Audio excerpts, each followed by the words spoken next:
Hey, it's me, MLB. Here is chapter 32 of Gains, and this one is titled A Slap of Truth to the Oblivious Cheek. He glanced at you, and then looked back to Recovery Girl as she started to take the bandage off his left bicep. He had a deep gash in his arm, but it didn't look infected or anything. Cauterized, Recovery Girl commented, before she puckered up and sent the good old lips out for another healing kiss. Yeah, Bakugo grunted. Laser? Recovery Girl asked once she had finished her kiss. He grunted in acknowledgement.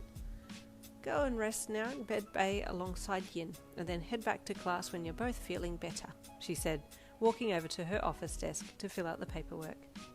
You silently watched him walk over to the bed beside yours and flop down onto it, lying on his back with his right arm tucked under his head. He hadn't bothered to fix his shirt, so looking at him was very difficult because he basically had no shirt on and his body was stacked. Why'd you join this course? He suddenly asked in a semi-annoyed voice. Me? You asked, knowing full well it was you he was talking to. There was no one else in the room. Answer my question, damn it, he grunted. He obviously wasn't in the mood for your stalling. Honestly, my dad. He was the one who set this whole thing up. I couldn't have cared less. You admitted bluntly. That's why you'll always be second. Bakugo snapped back. What makes you think I want to be first? You said to yourself internally. You weren't going to say something like that out loud. Not in this environment. I'm going to be the greatest hero. I'm going to be better than All Might, Bakugo said solemnly, staring up at the roof. Okay, you queried. You didn't know what this had to do with anything. I mean, sure, you were both in the hero course, so his answer made sense, but aside from that, that's the difference between you and I, he stated. Yeah, you replied blandly again. If this conversation died on its feet, then you wouldn't be sad about it at all. You didn't really care all that much about the current topic. You don't get it, do you? He suddenly asked, really angrily, turning his head to scowl at you. You turned your head and stared at him. What were you supposed to say? It's like he was having a really serious conversation to a brick wall. You are not invested in this conversation at all.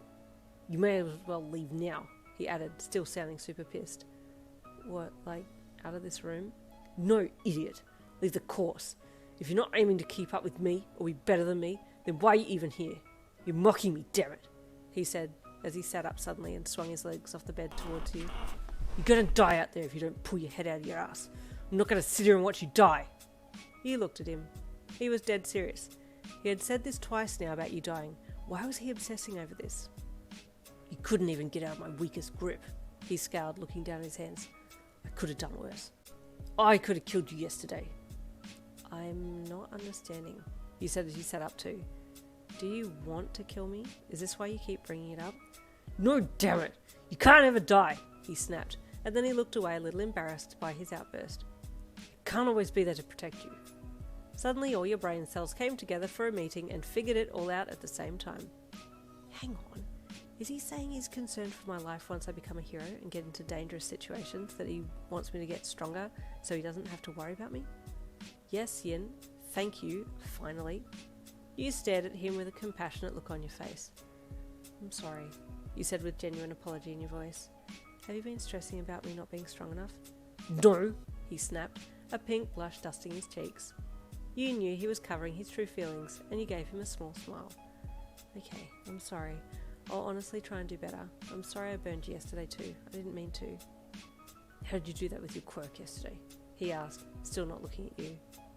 I don't know, you said truthfully. I think fear brought it out, he said. You feared for your life. A natural instinct kicked in. Oh, well, that makes sense, you said. But, thank you for bringing me here to get some help. Next time you won't get hurt if you dodge, he replied, finally making eye contact with you and smirking. Well, I can't say the same for you because I'm still going to get you with my quirk, he replied playfully, giving him a cheeky smile back. Come at me, I dare you, he snarled with a smile, grabbing behind him for his shirt and struggling to get it back on his shoulders and then do the buttons up. The next few weeks were much the same. You made it a regular thing to train with Kiri 2 times a week and Bakugo once per week. Training sessions with Bakugo were a lot more wild, so you are quite happy to keep it at once per week.